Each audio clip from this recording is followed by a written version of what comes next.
আজকে আমরা এমন একটা স্বাস্থ্য সমস্যা নিয়ে কথা বলবো যেটা নিয়ে অনেকেই খোলাখুলি আলোচনা করতে একটু ইতস্তত করেন। বিষয়টা হলো জরায়ুর স্থানচ্যুতি। এটা কিন্তু বহু নারীর জীবনেই একটা বড় সমস্যা হয়ে দাঁড়ায়। তো আজকের আলোচনায় আমরা একেবারে গোড়া থেকে জানব এটা কেন হয়, এর লক্ষণগুলো কি, আর হোমিওপ্যাথিক চিকিৎসায় এর সমাধানই বা কতটা কার্যকর। চলুন তাহলে শুরু করা যাক।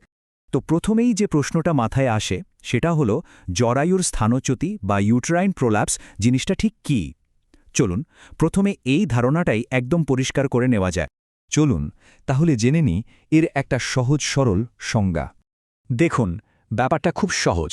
জরায়ু স্থানচ্যুতি বা ইউট্রাস প্রোল্যাপসিস হলো এমন একটা অবস্থা যখন জরায়ুটা তার স্বাভাবিক জায়গা থেকে নিচের দিকে নেমে আসে। অনেক সময় এটা যোনিপথের দিকে, এমনকি পুরোপুরি বাইরেও চলে আসতে পারে। আসলে আমাদের জরায়ুকে যে পেশিগুলো ঠিক জায়গায় ধরে রাখে সেগুলো যখন কোনো কারণে দুর্বল হয়ে পড়ে তখনই এই সমস্যাটা দেখা দেয়।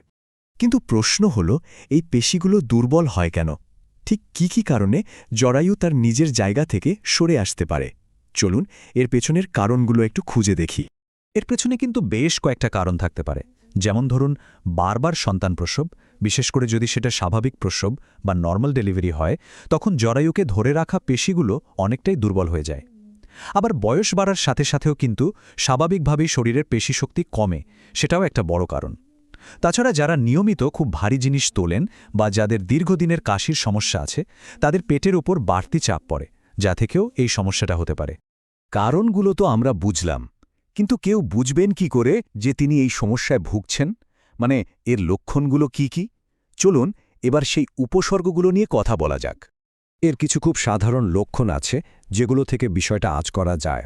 যেমন যোনির নিচের দিকে সবসময় একটা ভারী ভারী ভাব লাগা, তলপেটে বা কোমরে ব্যথাও থাকতে পারে। অনেকের তো এমনও মনে হয় যে যোনি দিয়ে কিছু একটা বুঝি বেরিয়ে আসছে। প্রস্রাব বা পায়খানাতেও সমস্যা দেখা দিতে পারে। আর বেশিক্ষণ দাঁড়িয়ে থাকলে এই অস্থিরতাটা যেন আরও বেড়ে যায়। এমনকি শারীরিক সম্পর্কের সময়ও ব্যথা বা অস্থিরতা হতে পারে। আচ্ছা, কারণ আর লক্ষণ তো জানা গেল।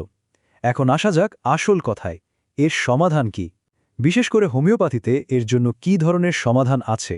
হোমিওপ্যাথির সবচেয়ে গুরুত্বপূর্ণ নীতিটাই হল এখানে রোগের নামের ওপর ভিত্তি করে চিকিৎসা হয় না, চিকিৎসা হয় রোগীর স্বতন্ত্র লক্ষণের উপর।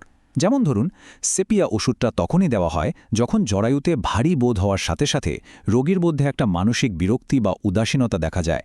আবার ধরুন, মিউরেক্স বা লিলিয়াম টিগ্রিনামের মতো ওষুধগুলো তখন কাজে আসে যখন জরায়ুতে টান লাগার মতো অনুভূতি হয়। মানে প্রত্যেকটা ওষুধের নির্বাচন নির্ভর করে রোগীর শারীরিক আর মানসিক লক্ষণের নিখুঁত মিলের ওপর। তবে এই কয়েকটা ওষুধই কিন্তু সব নয়। রোগীর লক্ষণের উপর ভিত্তি করে অরম্যাট, রাস্টক্স বা পালসেটিলার মতো আরও অনেক ওষুধ চমৎকার কাজ করতে পারে। তালিকাটা আসলে অনেক লম্বা। তো আলোচনার একদম শেষে এসে একটা খুব গুরুত্বপূর্ণ বিষয় আমাদের মাথায় রাখতে হবে। এটা শুধু এই রোগের ক্ষেত্রেই নয়, বরং পুরো হোমিওপ্যাথিক চিকিৎসার মূল দর্শনটাই এর ওপর দাঁড়িয়ে আছে। আর সেটা হলো, হোমিওপ্যাথিতে কিন্তু সবার জন্য এক ওষুধ এরকম কোনো ব্যাপারই নেই। এখানে প্রত্যেকটা রোগীর জন্য চিকিৎসা সম্পূর্ণ আলাদা, মানে হাইলি ইন্ডিভিজুয়ালাইজড। এই যে কথাটা, লক্ষণভিত্তিক যে কোনো মেডিসিন আসতে পারে, এটাই কিন্তু আসল কথা।